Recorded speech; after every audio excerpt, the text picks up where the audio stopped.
Hello and welcome back to the channel. Welcome back to the RDA. This is your Ralf Rangnick press conference reaction. A little bit late, but like I said, I've just been so busy with family matters. But it is what it is. We get the content out at the end of the day. So let's get straight into it. Just smash a like on the video. Do subscribe if you are new. First question was obviously asked about Bruno's contract renewal. He was asked Bruno Fernandes signing a new contract. How important is it for the club to tie him down for a longer term and also reward him for his performances in the 2 years that he's been here? Ralf says, I think it's very good news for the club, for the fans, also for Bruno. I think to know that he will be here for the next 5 years, I suppose. I mean, there's no doubt that he's a very important player for this club and for the team. And as I said, it's great news. I already congratulated him yesterday when we saw each other after his return from the World Cup qualifier. As well as he knows, he played well in the second game. I watched both games on TV and he scored the two most important goals to qualify for the World Cup.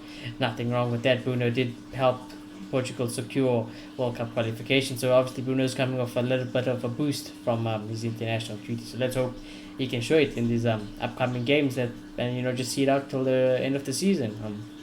He was then obviously asked about Harry Maguire's situation. He said in the news this week, what have you said to him? Have you seen what's happened to Maguire? Have you had a conversation with him? Ralf said, not yet, but I do speak regularly with him since I'm here, so he knows my position towards him. He's been a very valuable player and the captain of the team, and also my captain. Maybe your captain, definitely not my captain, Ralf. He says, I didn't understand what was going on actually at Wembley, but I'm pretty sure this will not happen at our stadium with the Red Army behind the team and the club also behind the captain. For me, he's a very important player. He's been playing well for Manchester United. No, he has not. And for England in the last couple of years, therefore. He was then also asked, what would you say to the fans who are contemplating booing again? Ralf said, well, I don't speak to them in person, but I'm pretty sure this will not happen in our stadium. That has happened on international duty. And I think Ralf is pretty right with that, to be honest. I don't think our fans wants to really boo our players as much as I do think some of them do deserve some boos now, them to wake them up. But our fans in general don't really do that. So it is what it is. Ralf was then asked, do you understand why Harry is such a centre of attention? There's a lot of opinion about Harry, maybe more than other players. This press conference that Ralf has been in, lots of questions about Harry. I think it's just how the English journalists are. They just keep on spoon feeding the same story, and at the end of the day, I don't see what's so bad about it. He got booed. The reason he got booed is because he's just not good.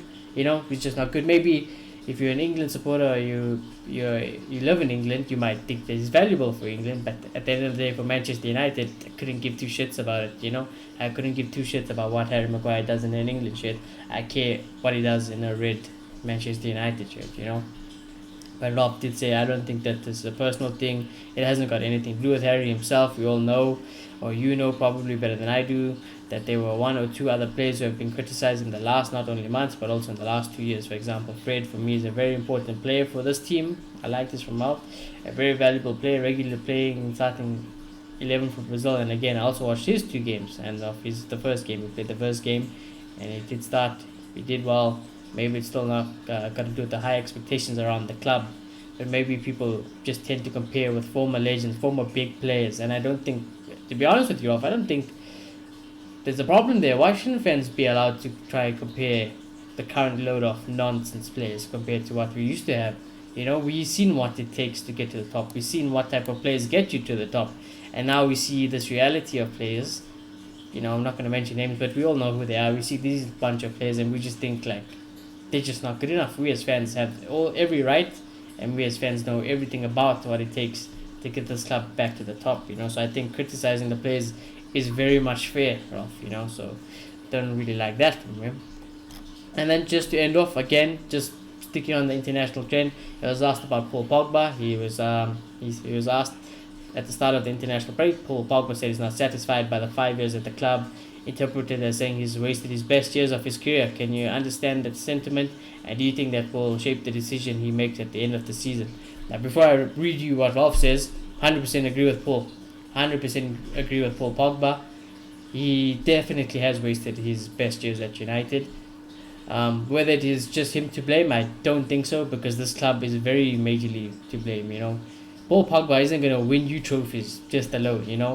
the players Paul Pogba has been surrounded by, just the lack of ambition in the club in general, and just the lack of success in this club in general. I agree with everything Paul Pogba said in the international duty. This club definitely lacks ambition, and like I said, I will never be mad at Paul Pogba wanting to leave. He's got every right to want to leave Manchester United, because at the end of the day, it just doesn't match his ambition, and that's fair play.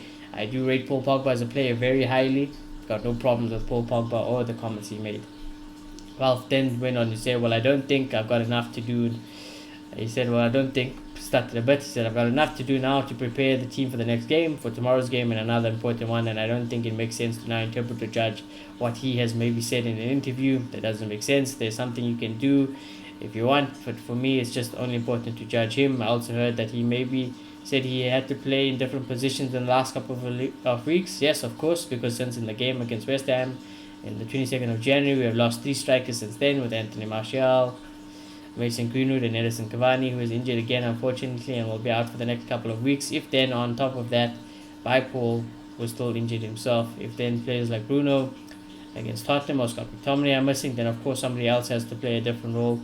And if there's somebody like Paul, who is a flexible midfield player who can play 6, 8 or 10, even then this is a normal thing. So basically just say, expect Paul Pogba to be everywhere in the midfield, as he is just the midfielder. Very, very short press conference from Mr. Ralf. Not many questions, just about the international duties and players specifically.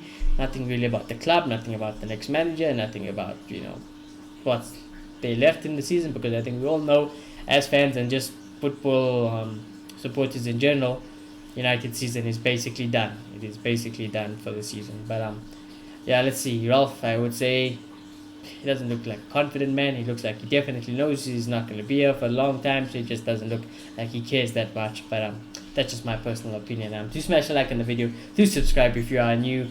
We are back in action tomorrow, so we should be getting a match reaction tomorrow, and let's hope it's a positive one.